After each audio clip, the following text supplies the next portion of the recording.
High, আমি তিয়াশা। তোমরা কেমন আছো সবাই? আমার আগের ব্লগটাতে এত ভালোবাসা দেওয়ার জন্য সকলকে থ্যাংক ইউ। আজকের ব্লগটা সত্যিই খুব স্পেশাল, কারণ আজকের ব্লগটা আমার মায়ের জন্মদিনকে ঘিরেই। তো সকালে উঠে তাড়াতাড়ি রেডি হয়ে চলে যাচ্ছিলাম মায়ের সাথে দেখা করতে। তার আগে কিছু ফুল নিয়ে নিলাম, কারণ সত্যিই তো সবাই ফুল পছন্দ করে, তাই না? আর দিনটা অ্যাকচুয়ালি ছিল 1 সেপ্টেম্বর। আর যারা তোমরা শিলিগুড়িতে থাকো তারা জানোই সেদিন অনেক দিন পরে বিশাল বৃষ্টি হওয়ার পরে বিশাল রোদ উঠেছিল। মানে এতটাই রোদ, আমরা তো মাঝখানে ভাবছিলাম যাবো কিভাবে, এতটাই গরম লাগছিল। কিন্তু জানো তো, এতদিন পরে বৃষ্টি হওয়ার পরে রোদ ওঠার একটা বিশাল বড় পার্ক শিলিগুড়িবাসীদের জন্য কি দেখতে পেলে তো? ওই যে পাহাড়টা, বিশ্বাস করো আমি জানি ক্যামেরাটা একদমই জাস্টিস করছে না, কিন্তু এতটাই সুন্দরভাবে পাহাড়টা সেদিন ভিজিবল ছিল। মানে আমার তো মনে হচ্ছিলো যদি কোনোরকমভাবে পসিবল হতো আমি সত্যিই পাহাড়ে চলে যেতাম, বাট যেহেতু উইকডে ছিল কোনোভাবেই পসিবল ছিল না পাহাড়ে সেদিন চলে যাওয়ার। কিন্তু এতটা সুন্দর লাগছিল পরিবেশটা, মানে এদিকে গরম ঘেমে জল হয়ে যাচ্ছি, কিন্তু পাহাড়টা দেখে মানে মনটা আমার আর কি জিরিয়ে যাচ্ছিলো। যাই হোক, এই পাহাড়ের ভিউ এনজয় করতে করতে আমি চলে গেলাম বাড়ি। আর বাড়িতে গিয়ে মা তো দেখি ভীষণ এক্সাইটেড হয়ে গেছে আমাকে দেখে।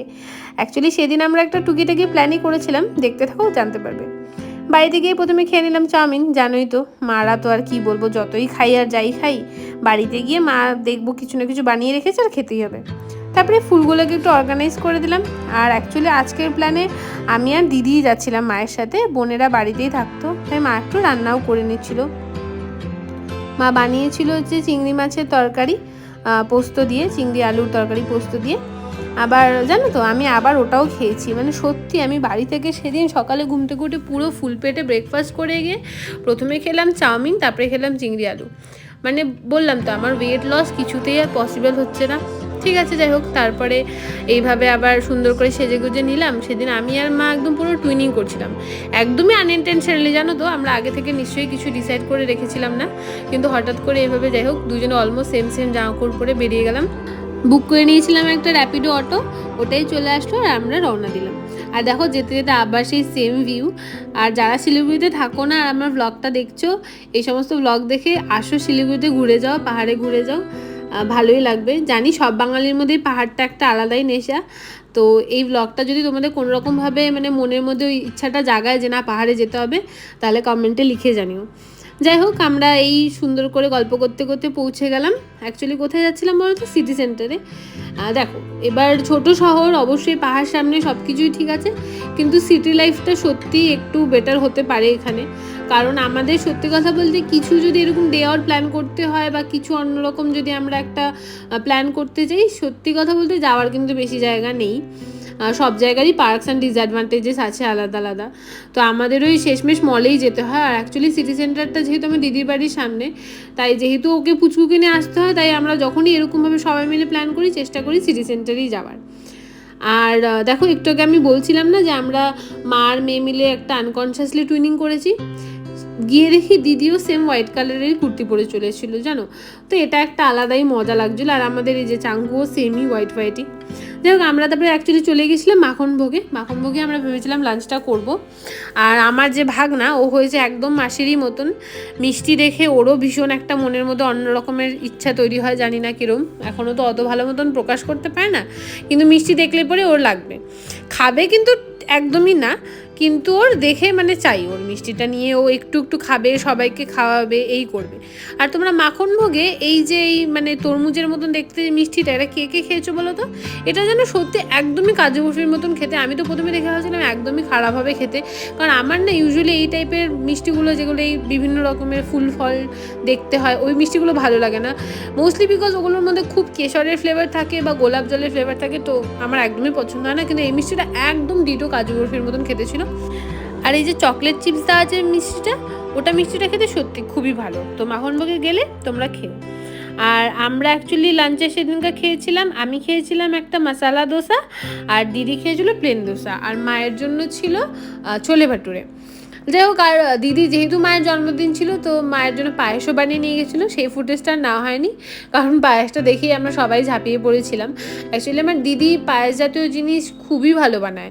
মানে আমার মা তো ইভেন এতটাও বলে যে সেমাইয়ের পায়েস মায়ের থেকে নাকি দিদিই ভালো বানাতে পারে। আর সত্যি কথা বলতে আমারও সেটাই মনে হয়, আমার দিদি সত্যি পায়েস জাতীয় যে কোনো জিনিস খুবই ভালো বানায়। যাই হোক, আর দাদার অফিসটাও যেহেতু সামনেই ছিল তাই দাদাও একটু দেখা করতে চলে এসেছি। এই দাদা কিন্তু অ্যাকচুয়ালি আমার দিদির হাজব্যান্ড, আর আমরা অ্যাকচুয়ালি জিজু বা জামাইবাবু বলি না, খুবই কেমন একটা অড লাগে। তাই আমরা সবাই মানে আমরা সব বোনেরাই দাদাকে দাদাই বলি, পার্থদা বলেই ডাকি। তারপরে আমরা সবাই মিলে একটু ছোটোখাটো ফটো তুলে নিলাম। তারপরে আমরা চলে গিয়েছিলাম মলের ভেতরে। ওখানে গিয়ে প্রথমে চলে গিয়েছিলাম শপার স্টপে। অ্যাকচুয়ালি মার মন বুঝতেই পারছো, আমাদেরকে নিয়ে বেরিয়েছে আর বাড়িতে 2 বোন একা একা ছিল, তাই আর কি ওদের জন্য মা টুকিটাকি শপিং করছিল। আর যেহেতু পুজোটা সামনে তাই খালি হাতে তো ফেরা যাবেই না, তাই মা আর কি ওদের জন্যই টুকিটাকি শপিং করে নিচ্ছিল। আর তাই সেই মুহূর্তে দেখো এই পুচকুটার যা দুষ্টুমি, বাপরে বাপ। আর সত্যি কথা বলতে সেই দিনটা যেন আমার ছোটোবেলার দিনগুলো খুব মনে পড়ছিল। আগে যখন বাবা আমাদের সবাইকে 4 বোনকে নিয়ে মাকে নিয়ে আসতো, আর ওখানে আমরা সবাই মিলে ওই একটা দিনই বাবা আমাদের জন্য রাখতো যে একদিনে যা যা তোমাদের নেওয়া সবটা নিয়ে নাও, বাবার এটাই বক্তব্য ছিল। আর শেষে গিয়ে জানো তো, যেহেতু আমরা 4 জনই বোন আর 4টাই মেয়ে, পরে গিয়ে না আমরা ড্রেস আর পছন্দ করে উঠতে পারতাম না, কারণ কতই বা কালেকশন থাকতো বলো তো একটা স্টোরে। আর ওর এটা পছন্দ হয়ে গেল, দিদির এটা পছন্দ হয়ে গেছে, তো আমি নেবো না, আমারটা হয়ে গেল তো ও নেবে না, এই করে করে আমরা প্রচুর ভুগতাম। এবার তখন তো ব্যাপারগুলো মোটেই বুঝতাম না বা এনজয়ও করার মতন অত বুদ্ধি ছিল না মাথায়, কিন্তু এখন সত্যিই মনে পড়লে ভাবি যে ওই দিনগুলো যদি ফিরে আসতো, আবার যদি 4 বোনে একসাথে একটু শপিং করতে যেতে পারতাম। যাই হোক, ওইসব ভেবে লাভ নেই। আমরা আবার একটু ফটো সেশন করে নিলাম সবাই মিলে, তারপরে আমরা চলে গিয়েছিলাম আবার প্যান্টালুন্সে। আর তখন অ্যাকচুয়ালি মানে একদম সানসেট টাইমটা ছিল তো, আর বাইরেটা সত্যি এত একটা সুন্দর লাগছিল। আমি ভীষণ রকমভাবে জানো তো আকাশপ্রেমী, মানে আকাশে যদি বিভিন্ন রকমের কালার দেখতে পাও তাহলে মানে আমাকে তুমি দেখতে, মানে কোথাও না কোথাও দাঁড়িয়ে আমি ফটো তুলছি। আর তোমাদেরকেও অল্প করে একটু দেখিয়ে নিলাম। তারপরে আমরা সত্যি ভীষণ হয়ে গেছিলাম এক্সস্টেড, তাই আমরা পৌঁছে গেছিলাম টি জাংশনে। ওখানে মা খেলো একটা চা, আর আমি আর দিদি ভাবলাম না গরম গরম চা খেয়ে লাভ নেই, তাই আমরা দুজন মিলে কিউই ফিজ নিয়ে নিয়েছিলাম, ওই বাবল টি টাইপের, কিন্তু আর কি রিফ্রেশিং বেশ। খেয়ে দেখো ভালোই আছে। আগে অ্যাকচুয়ালি সত্যি কথা বলতে বেশি ভালো ছিল, কিন্তু এখন ওই বোবার কোয়ান্টিটিটা প্রচুর কমিয়ে দিয়েছে, কিন্তু একবার খেয়ে দেখতেই পারো, আমি শিওর তোমাদের ভালোই লাগবে। তারপরে একটু টুকিটাকি আরও যা যা শপিং করা ছিল সেগুলো করে নিয়ে রওনা দিলাম বাড়ির উদ্দেশ্যে। আর সত্যি যা জ্যাম ছিল রাস্তায়, কিন্তু কি করা যাবে, চলে এলাম। আর রাতেরবেলা মিস্টার হাজব্যান্ড আমাকে নিতে এসেছিলো। যেতে যেতে আমরা আবার একটা বিসর্জনও দেখলাম জানো তো। আর যারা শিলিগুড়িতে থাকো তারা তো জানোই রিসেন্ট কয়েকটা বছর ধরে শিলিগুড়িতে গণেশ পুজো এতটাই বেড়ে গেছে যে খুবই ভালো লাগছে জানো তো। আগে তো দুর্গা পূজাটাই হতো, আর এখন গণেশ পুজোটা হওয়াতে মানে মনে হয় কি একটা প্রি পূজা সেলিব্রেশন। অ্যাকচুয়ালি তো তাই, মানে মা আসছে তার আগে মা মায়ের ছেলেকে পাঠিয়ে দিচ্ছে আর মর্তবাসীদের একটু আনন্দে মাতিয়ে নিচ্ছে। আর তারপরে আমরা মায়ের আসার জন্য আরও মন জোরে আর কি এক্সাইটেড হয়ে বসে থাকি। আর সত্যি বলতে গণেশ পূজার যে বিসর্জন যে অ্যারেঞ্জ করা হয় না, ওটা একটা আলাদাই অনুভূতি, মানে এত সুন্দর করে সাজিয়ে গুছিয়ে নিয়ে যাওয়া হয় না, ওটা দেখে আর কি চোখ জুড়িয়ে যায়। মানে এস্থেটিক অ্যাপেলটা এতটাই সুন্দর থাকে, আর সমস্ত বড় বড় এই ঢাক ঢোলগুলো নিয়ে আসে, সত্যি এই যে বাজনাটা হয় মানে একটা আলাদাই অনুভূতি। যাই হোক, এসব করতে করতেই চলে এলাম বাড়িতে। আর সেদিন বাড়িতে এসেও আমাদের একটা প্ল্যান ছিল, আমার মামার শ্বশুর বাড়িতে সেদিনকার কাঁকড়া খাওয়ার প্ল্যান হয়েছিল। আমি আগে কোনোদিনই খাইনি আর জানতামও না কীভাবে খেতে হয়, তো ওখানেই একটা সুন্দর করে প্ল্যান হয়েছিল, তাই ডিনারটা সারতে ওখানেই চলে গিয়েছিলাম। আর সত্যি কথা বলতে ফার্স্ট এক্সপিরিয়েন্স খুবই ভালো ছিল। তোমরা কারা কারা কাঁকড়া খাও আমার কমেন্টে জানিও তো, আর তোমাদের কেমন লাগে সেটাও জানিও। আর চলো আজকের জন্য এতটুকুই, টাটা। যদি ব্লগটা ভালো লেগে থাকে তাহলে আমাকে অবশ্যই কমেন্টে জানিও, আর লাইক শেয়ার সাবস্ক্রাইবও করে দিও। চলো টাটা।